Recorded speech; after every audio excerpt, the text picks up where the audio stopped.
Thank you for tuning in here at the Real ResQ Podcast, powered by Vertical Helicast. You can check out all the Vertical Helicast podcast network at verticalhelicast.com. There you're going to see the Hangar Z podcast, the Helicopter podcast, the Vertical MRO podcast, which also has Vertical MRO Tech Talk and Vertical MRO Alerts. Check it out, verticalhelicast.com. Now let's take a moment to thank our sponsors for this episode. We've got Precision Aviation Group. Their precision is the key to your performance. Check them out at precisionaviationgroup.com. And Ready Swimmer, training the body, sharpening the mind, building leaders. Their mission to make you ready. Check them out today at readyswimmer.com. And you know I got to throw in the Real ResQ Store. Go get all your swag to support the podcast at therealresqstore.com. Now, coming up next in this episode, we're joined by three guys who helped more with the relief efforts in Western North Carolina. One of them even donated his own helicopter to help these relief efforts. So please welcome our next three guests, Mr. Caleb McNaughton, Gus Olberding, and Wesley Rhoads. My name is Jason Quinn. I am United States Coast Guard Rescue Swimmer number 500. These are my rescues and rescues from those of us that put our lives on the line every day so others may live. This is the Real ResQ Podcast.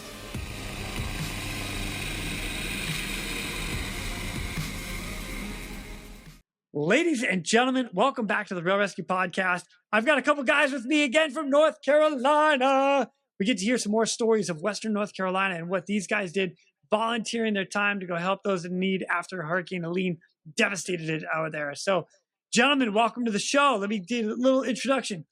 I've got Gus Olberding. Yeah? Nailed it. Okay, nailed it. Awesome. He's a pilot and a mortgage broker. Not search and rescue, but he was that day. Love it. And then we got Caleb McNaughton, right? Got it. Okay, got it. Woo! All right. So you're also a pilot, but you're also a nurse, and you are a designated crew chief on this in particular event. Love it. And I've got my boy, Wesley Rhoads. What's up, dude? Also a pilot. He's a helicopter broker or an aircraft broker, sorry. And he's also working for Halsey Scheider with the Helicopter Podcast and Celicopter. Little shout out to those guys. Gentlemen, welcome to the show. How you guys doing? Great. Doing great. Excellent, man. I am so pumped that you guys are here. I can't thank you enough for joining me. It's been amazing what the rescue efforts and what people did out there in Western North Carolina to help those in need after Hurricane Helene. And you guys were part of that mix. This is why I'm having you on right now, because you guys have a couple stories to tell. So, but before I get into that, if you guys don't mind, give a little background, because none of you guys are actually in search and rescue, are you? Negative. Not at all. No. I love it. I love it. But you know what? Huge need out there, and you guys stepped up. So, Gus, let's start with you. A little background about you. Like, how you became a pilot. You're a mortgage broker that's a pilot. So I became a pilot like 6 years ago, flying fixed wing, not helicopters, just because I was bored. My dad wanted me to start flying when I was a kid, and I did flight simulators and stuff. And then he passed away. So my older brother had flown when he was a teenager, and I figured I had to step up and give it a shot. I have a massive fear of heights, and I'm claustrophobic. So what better way to get over it than to hop in an airplane? So I flew a tiny airplane and be really high. Awesome. Yeah. And I've got terrifying stories of learning how, but I conquered it by just, grabbing the stick and taking control. So I flew fixed wing for about 5 years. And then something about pilots is you always have to keep learning, keep doing new things and trying new airplanes and flying higher and faster. So I did some little airplanes, graduated into King Airs, and then met Wes about 2.5 years ago. And he started teaching me to fly helicopters and convinced me to buy one in March. So I bought one, and he taught me to fly it, and now I can fly it by myself. Right on. I'm that's an good. okay pilot. I'm an okay helicopter pilot. Hey, and Gus, I gotta ask you a question. What were you wearing on that first day that you went to go fly the airplane? Oh, so my discovery flight, I was wearing a shirt, tie, slacks. Like I just left the office, and I figured every airplane's got to have air conditioning, right? Because you're not flying in August in North Carolina without air conditioning. And so I get in this thing. It's a Piper something or other. It's like a 152, barely a 2-seater, and I'm a big guy. I sit next to the instructor, and he's like kind of in my lap. And we get in the plane. He closes the door. I'm like, this isn't going to work. I'm not doing this. Now it's like 200 degrees in the cockpit. We take off, and none of the windows open. There is no air conditioning. And I paid for an hour, and we did one lap. Took off, made a left, and landed. And I'm like, I appreciate your time, but I'm done. And I hopped out and left. Yeah. I didn't try it again for like 6 months, but I learned the lesson. You got to wear shorts and a t-shirt, and hopefully find an airplane that's got a window that opens or has some type of ventilation. Nice. Yeah. For the next one. I like it. Dude, that's hilarious.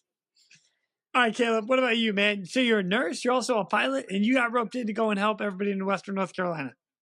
Yeah, so I am not in search and rescue, but have been fascinated with aviation for quite a while.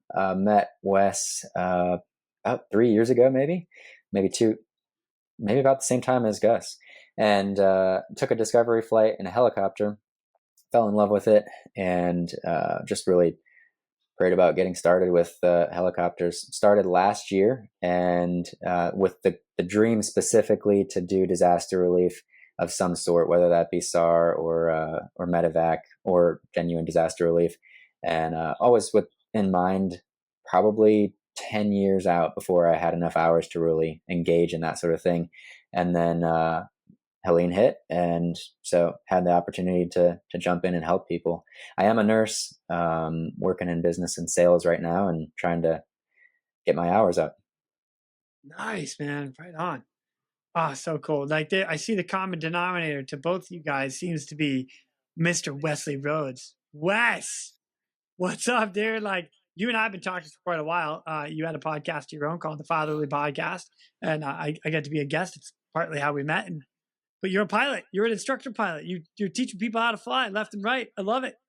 Yeah, that's right.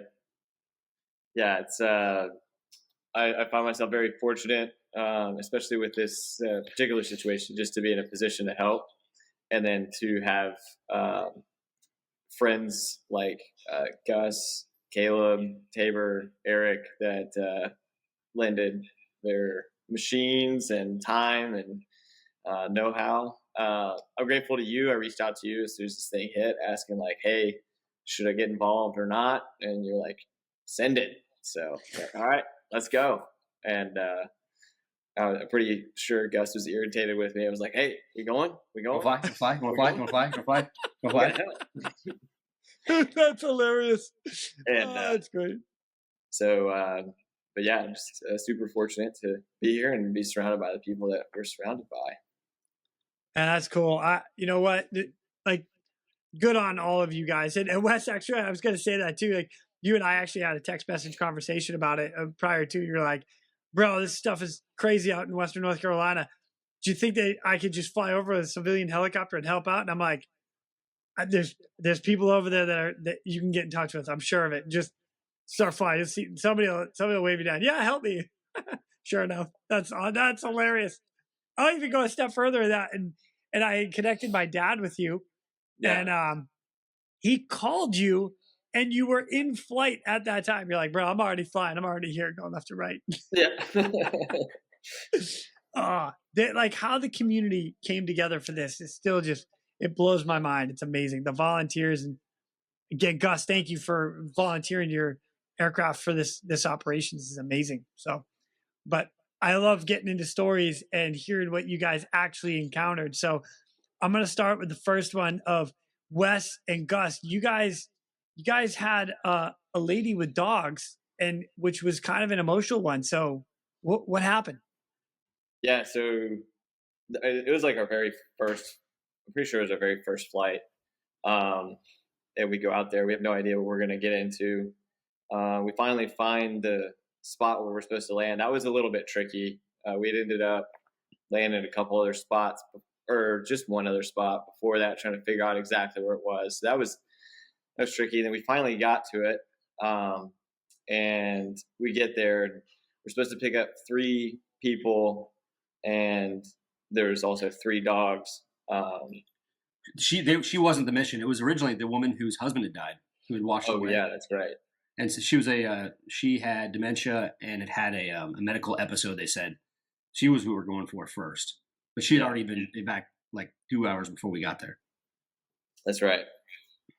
And so we get there, and Gus corrals them into the helicopter. We get the dogs in. There's 3 dogs. They're like greyhounds, whippets. Whippets. Right?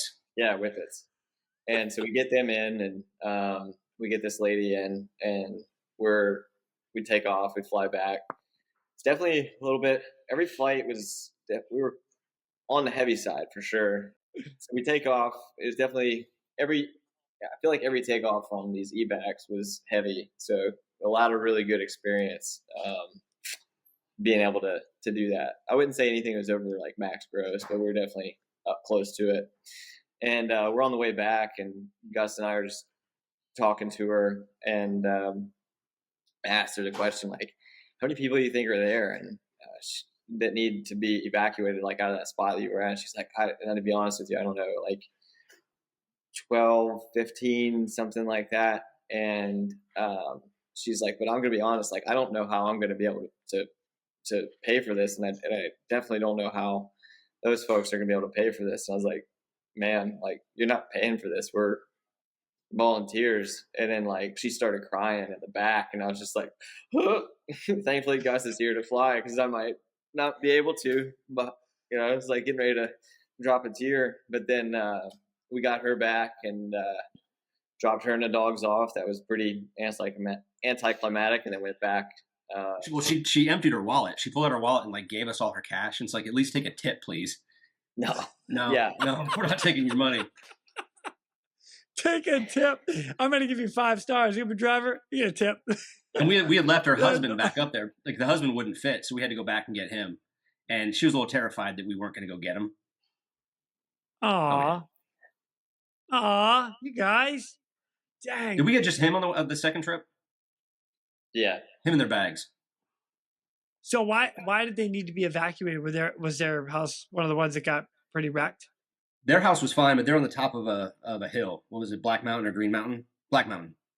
And they were just uphill from Chimney Rock and Bat Cave, which had been completely wiped out. So they had no chance of driving out. Where they were, like, there was a nice clearing. It didn't seem like there was much damage up there, but they had no chance of getting out normally. Gotcha. Dang. Wow.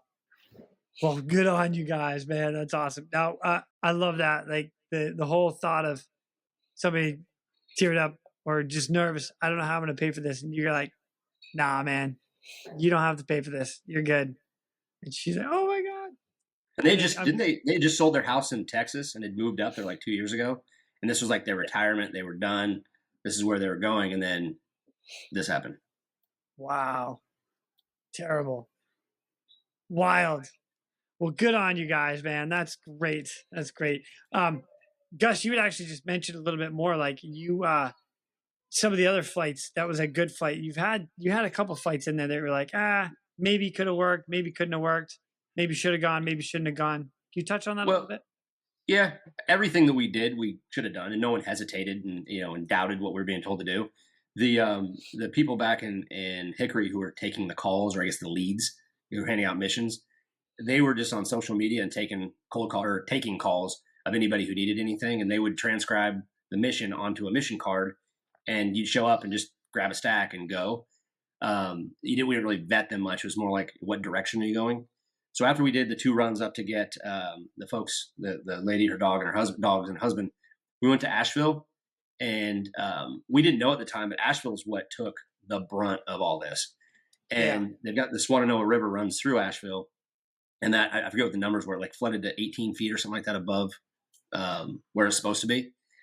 And it goes right through town. And I've spent, in the last 20 years I've been up here, I've spent tons of time up there. And seeing that was freaking devastating. And we came up, didn't we follow up 40, Wes?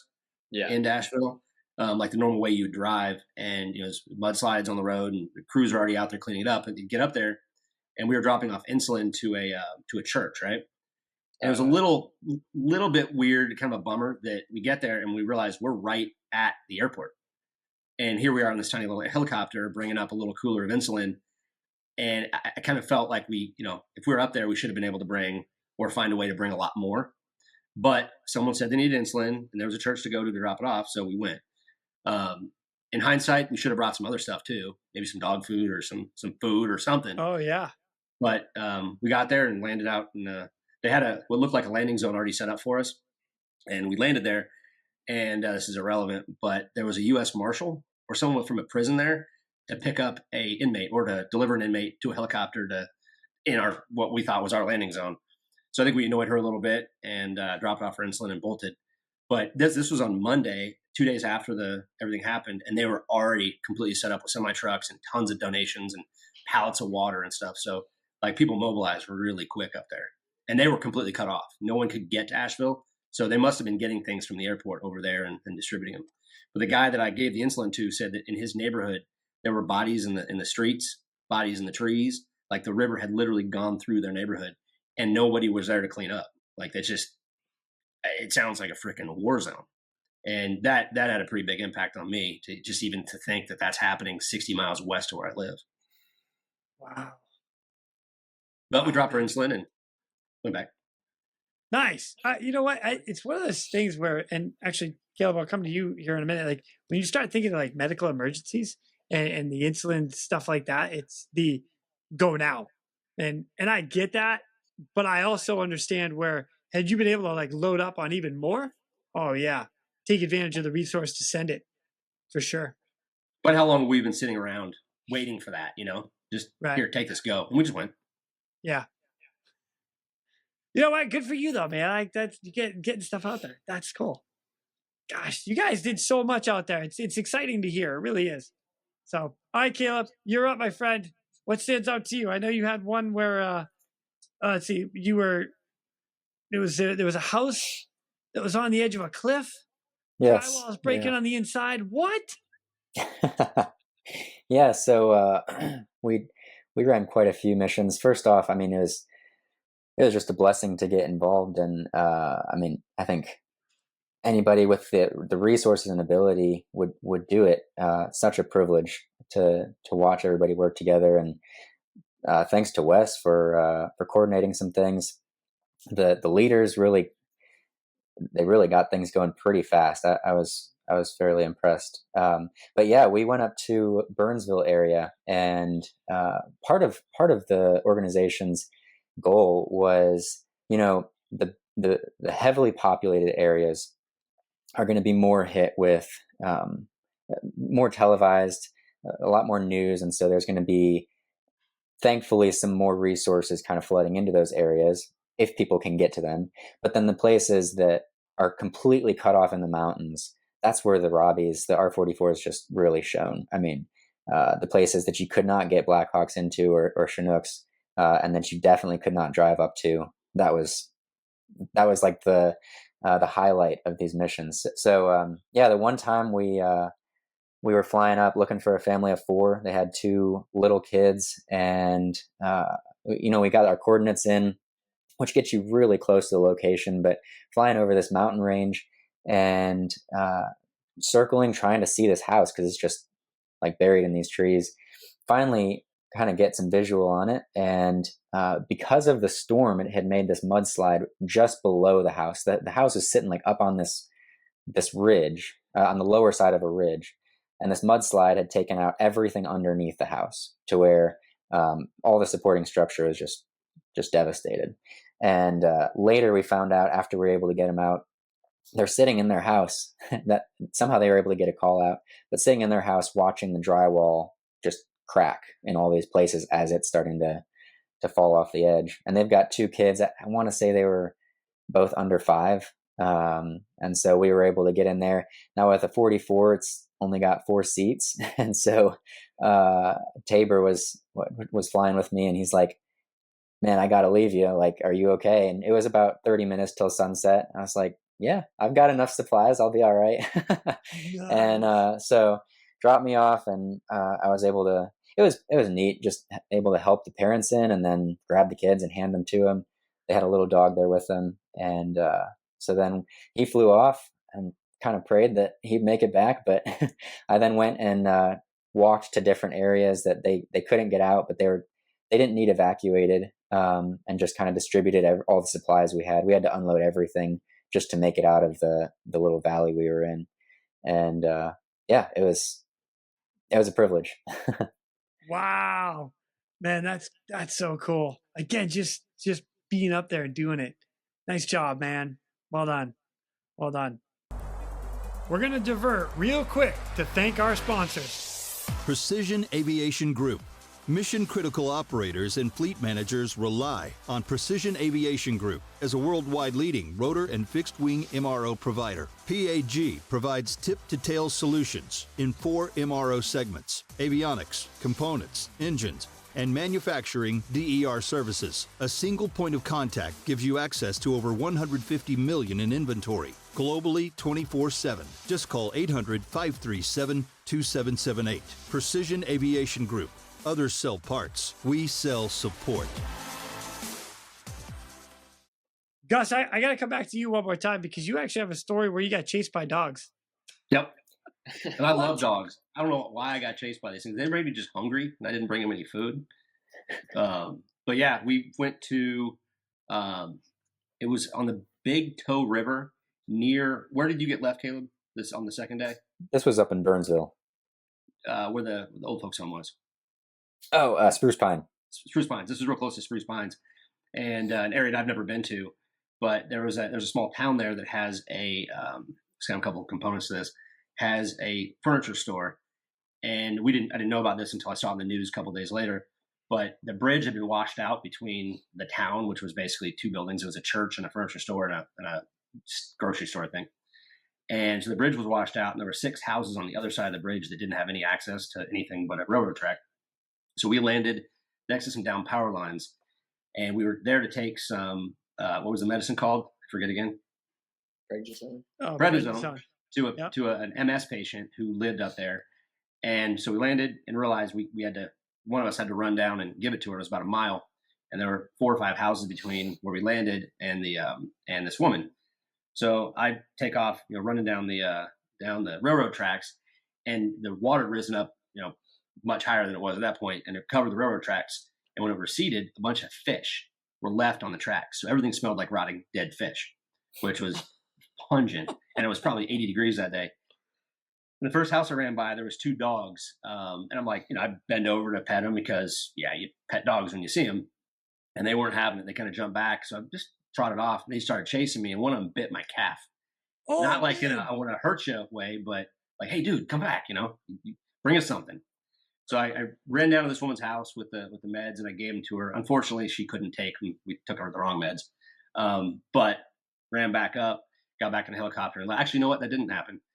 The helicopter, Tabor, who was flying my helicopter, he came to find me. So I see my helicopter take off because I've been down there for a while, and is flying up and down the river looking for me. And I'm like, I got no cell service. I'm totally not prepared. Caleb, he had gear. I'm in golf shorts and a polo and tennis shoes. And I got a cell phone and a wallet and my keys.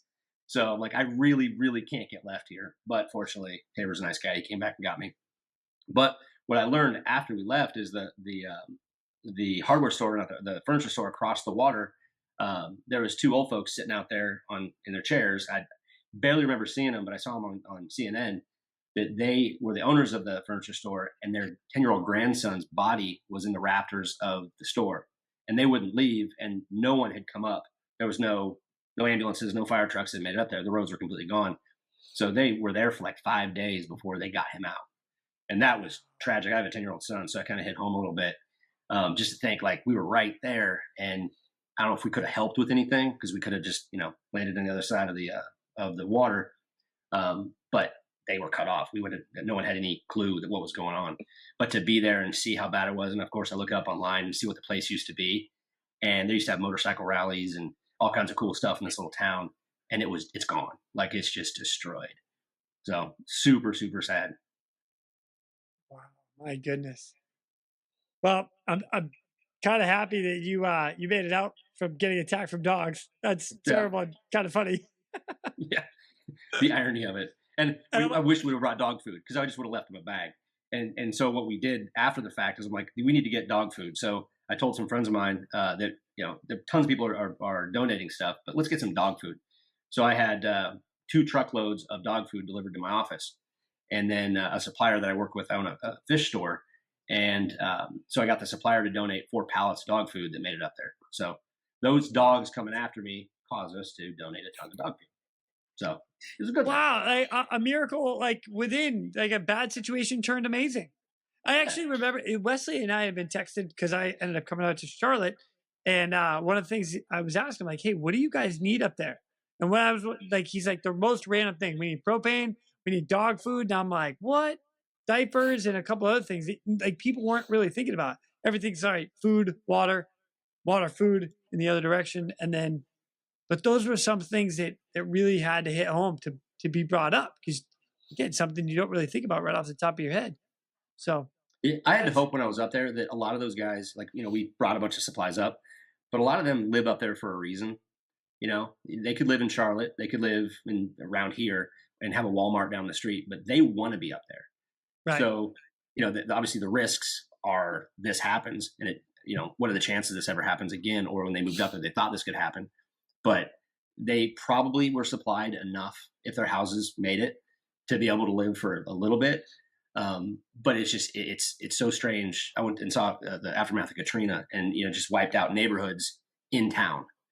Yeah. But to wipe out neighborhoods in this rural, remote, like I'm sure there's people out there now who still haven't been discovered, because they moved up there to not be part of our system, So I don't know. My point is, it was real strange to go up there and be like, do they need us here? Do they want us here? Obviously they need us. But what do they need? And it's so different from the life we live 60 miles to the east where, just go to Walmart. Well, I actually think that's a really good point because the people that are up there in the mountains actually legitimately plan to, at least most of the people I've talked to, I won't say everybody because I don't want to, I'm not one of them. I'm not there, but people that I've spoken to have said that there's a supply like, oh yeah, we can stay there 3, 4, 5 days without ever having to leave. Like that's what they do. My dad said it as well. People store their cabinets full of canned goods, et cetera, and you're good to go. So they might not have power, they might not have water, but they have bottled water. They've got canned food, so they can go. And then it wasn't until people started driving away and you're like, oh, I can't leave. And that's when it like really started hitting in. The story about Miss Martha not having a clue what happened on either side of her. Yeah, not a clue. But the fact that we got guys like you that fly up there and help those in need, oh yeah, that's how you find out. That's good. Yeah, I like that. Thanks, Gus. I appreciate you sharing, man. I'm glad you didn't get eaten by the dogs. Yeah. Me too. I also thought it was totally accurate what Gus was saying with just self-sustainability, I guess, of these people. Very hardy in a lot of ways, especially in the mountains. And it was kind of like that. It was like, you hear about different stories where people are difficult to deal with when you land and get out supplies, but everyone was great to work with. The things that we ran into were the things where oxygen, for example, like there's not going to be a supply of oxygen for a month maybe, or water. I helped a couple of people fix their water lines because it's like, yeah, they've got food, but they have no way to like retain this water that's flooding through their yard or, and there was this one couple that they had basically everything they needed, but then they had very little oxygen. They didn't have their supply of oxygen. And so they both needed oxygen and they were taking turns using it just back and forth because they had so little. And so I think we got those guys out. We didn't leave them with more oxygen because they needed to get out. But things like that were just like, oh, like even though they were like prepared in so many ways, some of those things you don't think about. Like if your driveway is a literal 6-foot ditch across and there's nobody going to get you. I mean, you're stuck. Yeah. The other part about that is like, and I'll throw me in there, is like you come out of your house and you're like, okay, storm's over, everything is good. Let me try to get out. And you're like, oh, and then there's no service. You can't call anybody. And I from what I understand, a lot of it was loved ones in the surrounding areas that were trying to reach their friends, their family, and they couldn't get in touch with anybody. And that's a lot, Gus, you'd mentioned it, like Facebook, running through Facebook and getting the mission cards. That's how people were getting in touch. Like, hey, I haven't heard from my grandmother, my aunt, my uncle, my dad, my mom, brothers, sisters, whatever. Like, we haven't heard from them. We don't know. Can we get somebody to check on them? And that's how some of that stuff came up. So, Okay, Jason, we did go ahead. Sorry. No, go ahead. We before we went and did the little dog thing, we dropped some supplies near there, and I remember I gave him the stuff and said, "Hey, there's food and water and whatnot. If you need anything else, reach out on Facebook." I said that out loud, and this guy looks at me like, "Facebook, dude? Seriously? Like Facebook?" And I just kind of nodded my head like, "Yeah, I'm a city slicker here." And pull out my phone. Of course, there's no service. Like an asshole. Oh, that's kind of funny. Yeah, but it's so true. I mean, that's like there was I was sitting at one of the commands in Spanona, like at the Harley Davidson shop, and they had like with I kid you not, there were 8 computers up, and everybody's scrolling through Facebook and just punching in, like looking for somebody that needs help. It was wild to me. We're going to divert real quick to thank our sponsors. Attention all rescue professionals and tactical athletes. Ready Swimmer and the Real ResQ have teamed up to bring you the ultimate solution in tactical athlete training.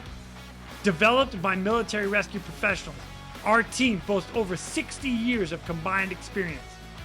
Elevate your performance both physically and mentally with our individualized programming. Contact us at readyswimmer.com or through therealresq.com and unlock your full tactical athlete potential. The question is, are you ready?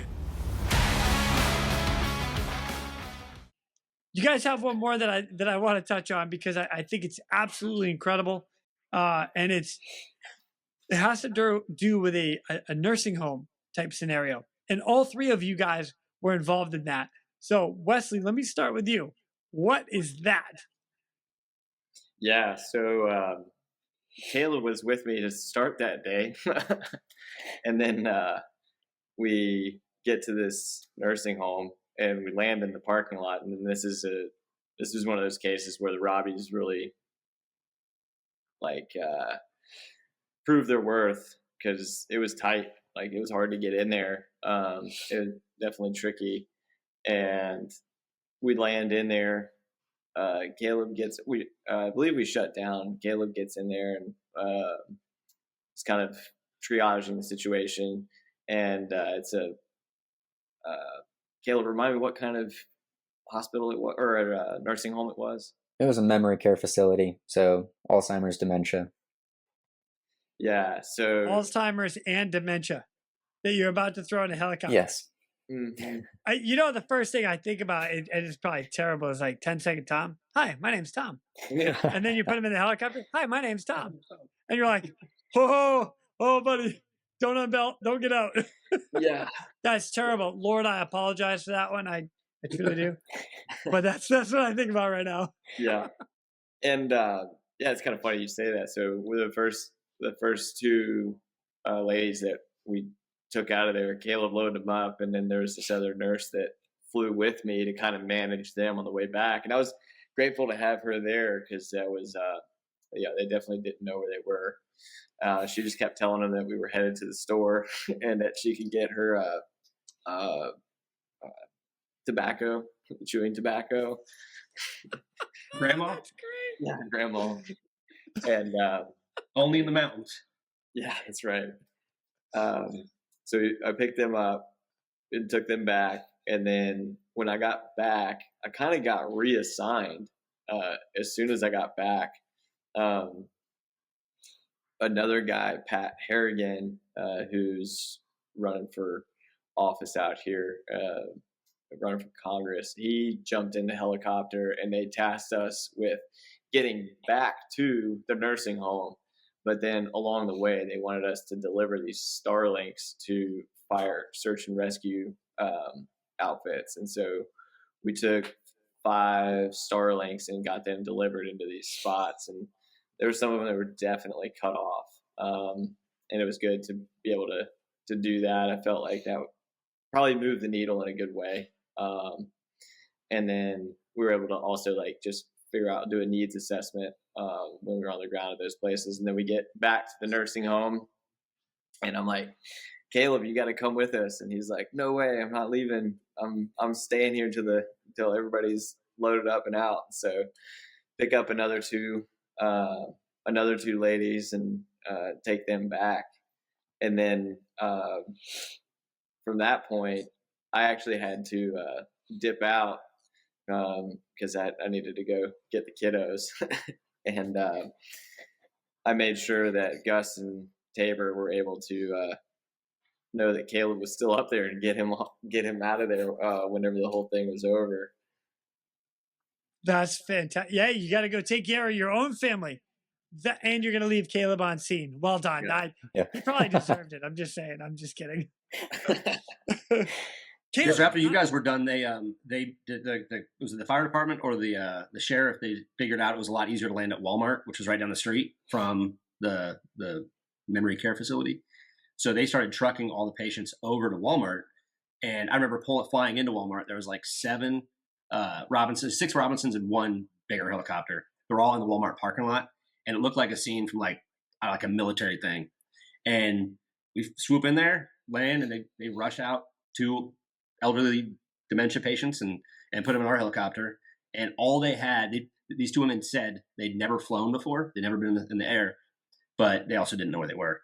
And all they had with them was their Bibles, and they loaded them in the helicopter, and we took off and flew them back to Hickory. And I think that was the last load that they had, besides going back for Caleb. But on the radio, someone at Tabor announced that Caleb was still back there, and all these other helicopter pilots were like, "Don't worry, we're not leaving Caleb behind. No one's left behind," which is pretty cool. I'm not sure when they came back to get you, or did they get you from Walmart? Or did they get you? 8 hours later. No. You walked home. No, they did come back and get me. Single-handedly like loaded every single patient into a helicopter because he was the only able-bodied person, or not only able-bodied, but like the most physically fit person that could actually properly load these people into helicopters. So everybody at Walmart was talking about Caleb. Well, yeah. I didn't know that, but it was an interesting situation because, I mean, we flew in, really didn't know what we were dealing with. I mean, the communication, Wes and Gus, you guys mentioned the Starlinks. And I mean, once we got out, I think it was close to 500. Then communication started to be a little better, but we flew in like the first time, really no idea what we were getting into. And there was 60 patients, and yeah, none of them knew where they were or what was going on. And then I want to say maybe a couple dozen of the workers there. And it was intense and wild. I mean, the Robbies really performed because it was a pretty small landing area, and we'd grab 2 people, sometimes 3.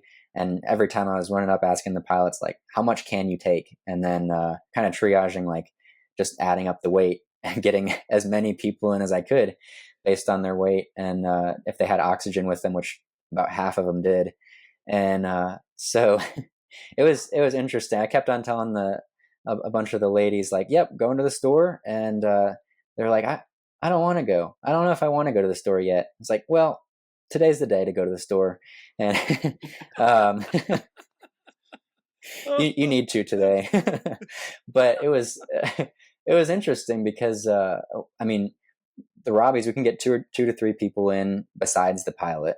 And so we were loading them up, and I'm looking at my watch as we're about 4 hours into this, and there's 3 hours of daylight left, and we've still got like 35 patients and the staff.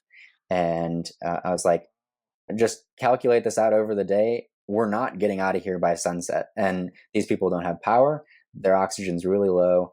They really can't stay. And so I went up to the guy that was managing the nursing home.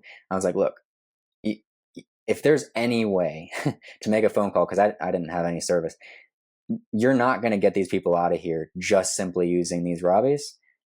Like, you need to make a phone call right now, and we need to get something else bigger if you can drive them somewhere else, like across town. And so he's like, okay.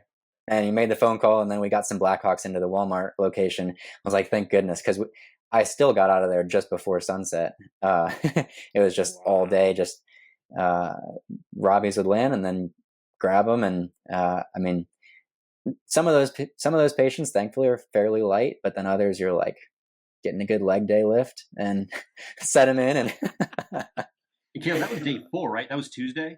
So they've been without power since Friday. Correct. So it must have been rough in there. It was, yeah. There was stuff strewn everywhere. Thankfully the workers in there kind of had the patients organized, but I mean, it looked like almost like a bomb had gone off inside, just absolute chaos in the building. Wow. Dang, you know, like thinking about that, prior to having the Blackhawks show up, you literally would have had to do like 30 plus flights, 30 plus helicopters to come in. How far was the transport from there to far? It was over 30 minutes. Yeah. Yeah, it was 35 minutes. It was only about 50 miles though, wasn't it? I believe it was. Yeah. 45. Yeah. Yeah. But still, you're talking an hour round trip for 2 or 3 people. Oh, yeah. That's right. More than that for sure, because the time on either end was long too. The loading and unloading took a long time. Wow, man. Caleb, staying on scene. I got this. Well, you have these people that's like, they're like, yeah, I don't know that I want to leave. I think I can stay here. And you're like, no, we're going. And I don't think that I should leave. I mean, the workers up there at the facility did a fantastic job. They're great to work with. Beside a couple, we had a bee sting. The girl was allergic, almost gave an EpiPen. And then we had a fight break out at one point. But besides those 2 incidents, it was fairly smooth. But still, most of them didn't really know how to stay away from a tail rotor, and I mean, wind direction for the pilot in this little valley. So I was like, no, we gotta get these people out, finish the day. Man, you were like one of the perfect guys to get down there. Not only being physically fit to be able to do it, as Wes said, but you're also a nurse going in there. So at least you have an idea as to what you're dealing with, like patient care wise. I think that's awesome. Yeah, thankfully. Yeah. It worked out. Yeah. And God said, here, you go here. And you're like, oh, okay. Honestly, I think that was how a lot of the operation was. I mean, I can't stress enough how much God's hand was in it. It was just, I think we had over 4,000 missions, over 400 evacuations. And I mean, just not a single accident, not a single maintenance problem, a mechanical issue between the crew, no fights. Oh, did we have 2? Okay. But I mean, still, just 2? No injuries. No, still that's no still pretty injuries. Good. 4,000 missions and only 2. We're not going to call them fights. We're going to call them a slight argument. How's that? Yeah. Oh, that's amazing. You guys, incredible. Absolutely incredible. Wow. Gus, what was your take on all that stuff? Because you flew on that as well, on the nursing home, right? Oh yeah, no, the nursing home thing was great. I love the fact that it was organized. The landing in the Walmart parking lot was probably the safest landing we'd had all week. Landing on the side of hills and barely making it over trees and doing all the fun stuff that we did. But like hitting a Walmart was great. We probably left there a little heavy, but we got out, and getting back to Hickory and dropping them off was super cool. And the I don't call it a landing zone, but the spot where we dropped off the patients, there was like 3 or 4 Robinsons there dropping off patients at the same time. And just like, when you get aircraft close together on the ground like that, especially helicopters, a lot of bad can happen. And the fact that it all just like the tower guy was coordinating everyone perfectly. We'd land, they'd send out nurses in wheelchairs, grab the patients, take them inside, and send us back out for more. So that was probably the most gratifying part of the trip, was bringing the dementia patients in. That's so cool. Now you mentioned like the easiest landing was probably at the Walmart parking lot. Is that like going to an amusement park and riding the biggest, baddest roller coaster in the park? and then riding everything else after. It's like, oh, Yeah. all the other landings were super hard. You're like, oh, Walmart, man, that's easy. That's like a football field. Like, let's go. I've only been flying helicopters for, barely, let's call it a year. So about 120 hours. And, Okay. Thank God for Wes, because like you can do some crazy stuff with those helicopters. And I am the most conservative pilot, probably because of Wes. But having Wes and Tabor and the other guys that knew what they were doing, without them, I'd have seen these missions and be like, nah, I'll go find a Walmart parking lot. I'm not doing this. But I wouldn't say anything was sketchy. I don't know how you feel about it, Caleb, because you're relatively new too, right? Yes. I got to see how those things perform, like to the max. That was cool, because otherwise, on the training, you don't operate on the edge, right? You're trained to be safe. Oh, that's not the wrong way of putting it, but you don't take risks, and I don't think Wes took any risks. He knew what the helicopters would do, but to see that was awesome. I probably won't go try it myself. I'm not going to land on the side of a mountain tomorrow, but I know it can work. Yeah, you talk about, max performance especially with that nursing home. We were having a couple helicopters land in that parking lot at a time, and I was seeing ETL takeoffs like the whole time. Takeoff it had to be through ETL just to get out, and they had a split rail fence. And I remember, I think one of the ones, Wes was specifically loaded heavy, and you had to get like straight into ETL over the split rail fence, and you barely cleared the fence. I was like, whew, yeah, I'm glad, because it was just a couple of heavy patients, and it was tight. Wes never had any doubt though. Like I kept looking over at him like, we got this. Stone cold. He had it. He knew exactly what he was doing. I hope. Like now I can see it right now. Like Wes has sunglasses on. He just gives you a little look, a nod, and then looks straight. No words said. Yeah. I can see that. Come on, Wes. There was one point when we were taking off after we picked up the lady with the dogs that we were basically creating a runway because he wants to get as much run as he can to get over these trees. And he's facing the direction we're going, and he's backing up as far into the trees or towards the trees as he could get on the other side. Like, and you can't see behind yourself in a helicopter. You have no rear view mirror or camera. And we're just backing up. I'm like, dude, it's only like 3 or 4 feet. It's like, we need everything we can get. Reminded me of that scene from American Made. Yeah. He's taking Yeah. Just push the tail right into the trees. Yep. Not Yeah, we really were into the trees. No, you got On that particular one, we were like using the terrain to like, also we're going downhill to like help us out a little bit, and then yeah. Almost like I had to Fred Flintstone it to get it We're moving. gonna have to back off of this one. I don't know if we're gonna make it. Wow. We did. That's awesome. Man, The you trees are guys, shorter now. this is amazing. This is absolutely, trees are a little shorter now. That's funny. You guys did an incredible job. I just want my personal thank you to helping those in need. And one thing that I say on this podcast all the time is those in distress are praying for a miracle, and they're going to get us. And this time they got a lot of volunteers. So people in distress were praying for miracles, and they got you guys. That is awesome. So well done. I'm going to give you one more opportunity if you have any stories. Hey, kiddo, we got a guest on here. Who's that, Gus? What's your name? It's Olivia. Hi, Olivia. Welcome to the podcast. What's up?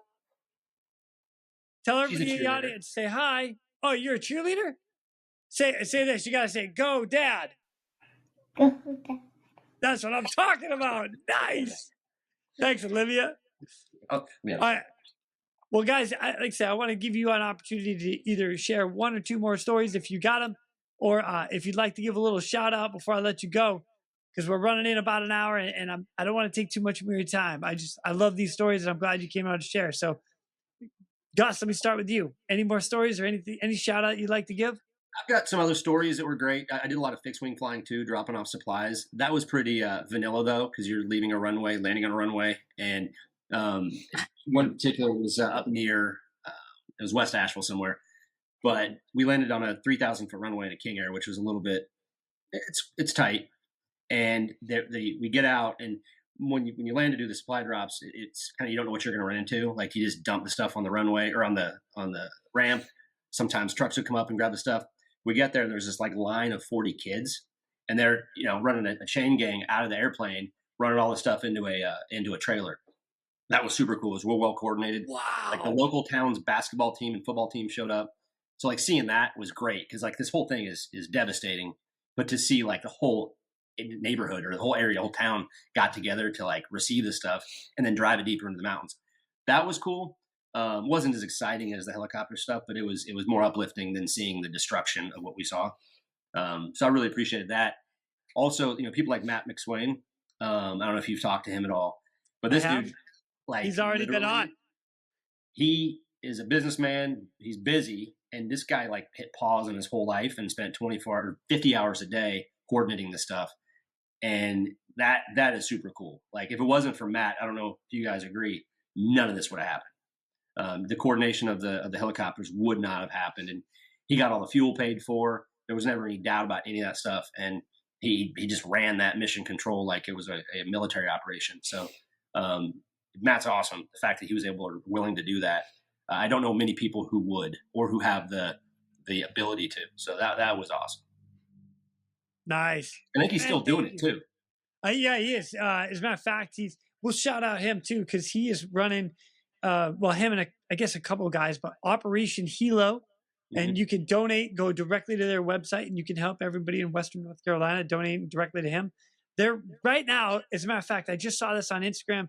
As of this recording, they are still running fifth wheels and campers up to those that lost homes to put them back on their property so they'll have a house while their house gets rebuilt. So they're still doing great things to help everybody up there. It's incredible. So Operation Hilo. Yeah, and he put that together all on the fly too. He put that together while he was doing all the work. So that dude's he's a killer. Awesome, Gus. Thanks for shouting out that one for sure. Yeah, appreciate it. Caleb, what do you got, man? Yeah, I mean, I feel like too many stories to share in some ways, but it was just really impactful to see all the people up there and to be able to touch just a little part of their life. And so it was such a pleasure to work with all these guys. A lot of these people, when you drop off supplies or whatever, or fly in for the evacs, it'd be like, who are you guys working for? And just to be able to say like, ma'am, nobody, we're just civilians. And to then watch them tear up and be like, can we donate? And it's like, you just lost everything and you're willing to offer to donate. Like, where do we donate? It's like, no. Let's help you guys out. Let's get you guys out. People are being really generous to offer these helicopters and all these supplies. What do you need? And so that was just really touching to see just the people, even in this trial and this tough situation, being generous. That was wild. So we got to pray with those people and just I thank God for that. Matt McSwain was excellent. Wes was awesome. All the guys that I worked with, Tabor was excellent. Got to fly Greg Biffle's helicopter and Eric's helicopter.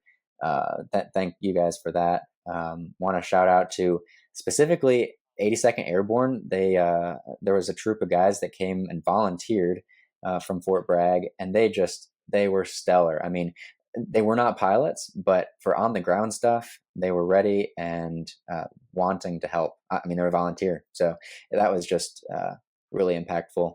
And then, of course, God, he really orchestrated a lot. Can't say that enough. It was fantastic and amazing to watch. So thank you, Jason, for doing this and highlighting all that. Yeah, my pleasure. Hey, thanks for the shout outs, man. I appreciate it. That's awesome. All right, Wes, I'm gonna close it out with you. What you got? Yeah, super grateful for you with this opportunity. And then, this whole event, brought a lot of things in my own personal life together. I went to school out there at Lee's McRae, which was in like one of the worst hit areas in Banner Elk. So it's like I know the area pretty well, and just knowing and seeing and everything how bad it was just really hit home for me. And then I remember after like our first or second flight, I was walking into the airport there at Hickory, and I run into my buddy Madison Thompson. Him and I went to Lee's McRae together. He's a Army pilot, flew Blackhawks and also the Dakotas. And he kind of like really got the fire going for me to pursue aviation back when I was at school, Lees McRae, and him and I did a lot of that together. And then I just like literally saw him there. He was helping support the mission as a pilot in the Lakota for this operation we had going out of Hickory, and just seeing him, it kind of like brought a lot of stuff together. So it was a pretty impactful event, several couple days on me personally, and just seeing a whole bunch of things that just kind of came together in a great way to make a difference and be in that position to make a difference was just awesome. And I can't say thank you enough to the people that, you know, donated their machines and fuel and time and labor, energy and love. Like, shout out to everybody. I think we made a big difference. Absolutely, man. Thank you for that. And I'm a shout out to you because you were still being a good dad, dude. You were home on time to pick up your kids, even after helping everybody out, dude. Well done. Thanks. Yeah. Gentlemen, this has been an absolute pleasure. Thank you so much for sharing even more stories of what's going on in Western North Carolina. I'm going to keep this going. I want to get as many of these stories as I can so everybody out there can hear and know what good people, that when God has a plan and he sends people, he sends a drove of people. Let's go. Amazing. So I appreciate you guys so much for sharing these stories. Soon, actually, I'm in Charlotte right now as of this recording. Maybe we can get together and grab a beer real quick. I'd love to make that happen. But if that doesn't happen, that's okay too. We'll get it the next time I come back into town. All right? Thanks, Jason. Sounds awesome. All right, guys. Thank you, Jason. Anytime. And with that, ladies and gentlemen, we are out of here. Go. Now it's time for me to pull chocks and take off. But before I go, I'm always looking for the memorable rescues that people have done. If you have one that you're willing to share or know somebody who has a story, please feel free to reach out to me. I'd love to highlight it here at the Real ResQ. For everybody that is standing by for that SAR alarm, remember, those in distress are praying for a miracle. They are going to get you. So until next time, fly safe and swim hard. Thank you for joining me today here at the Real ResQ Podcast, powered by Vertical Helicast. We'd also like to say thank you to our sponsors for this episode. Precision Aviation Group. Mission-critical operators and fleet managers rely on Precision Aviation Group as a worldwide leading rotor and fixed-wing MRO provider. PAG provides tip-to-tail solutions in 4 MRO segments: avionics, components, engines, and manufacturing DER services. A single point of contact gives you access to over 150 million in inventory, globally 24/7. Just call 800-537-2778. Precision Aviation Group. Others sell parts. We sell support. And attention all rescue professionals and tactical athletes. Ready Swimmer and the Real ResQ have teamed up to bring you the ultimate solution in tactical athlete training. Developed by military rescue professionals, our team boasts over 60 years of combined experience. Elevate your performance both physically and mentally with our individualized programming. Contact us at readyswimmer.com or through therealresq.com and unlock your full tactical athlete potential. The question is, are you ready?